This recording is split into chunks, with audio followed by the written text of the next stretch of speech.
Hello everyone, good morning. Ayan, balik exercise na po ako.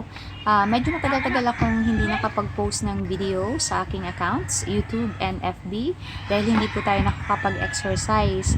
Pero this time po, loobin, sisikapin ko po na tuloy-tuloy na talaga ito para sa malusog na pangangatawan. Ayan, hindi na lang extra challenge ng ilang araw, linggo, or buwan ang gagawin natin. Loobin nawa na tuloy-tuloy na natin, maituloy-tuloy ko ito.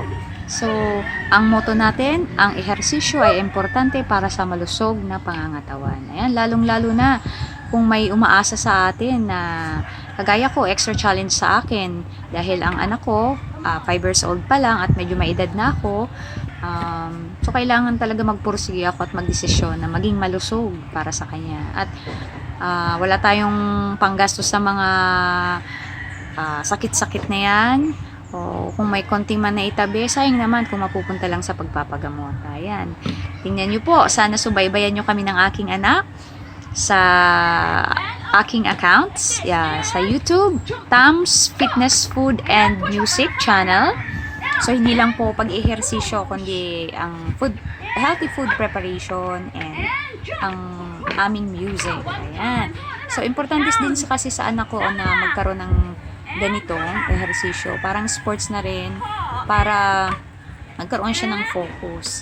So, baybayan niyo po sana kami sa aming channel, sa aking accounts, ulit sa YouTube, Tams Fitness Food and Music channel, sa aking pong bagong FB page para sa akin din mga reels, and sa magkakaroon din po ako ng TikTok account. Ubuusin na po natin yung social media na yan para hindi lang po tayo nag-enjoy, mag-exercise, para magkaroon din po tayo ng chance na kumita, di ba? Kasi medyo hindi tayo nakakapag-work ng maayos dahil kailangan ko talagang tutukan ng aking anak. Okay? Dahil sa kanyang kondisyon.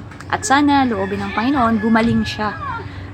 Makahabol siya sa delay ng development niya.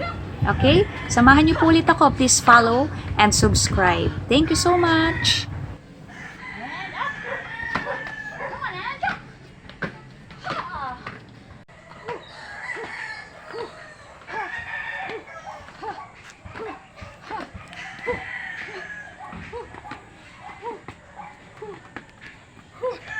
Good job. Come on. Come on. Okay, and in. And jump outside. Go. Go, like this. Up, down. Okay, one. Very good. Yay. Okay.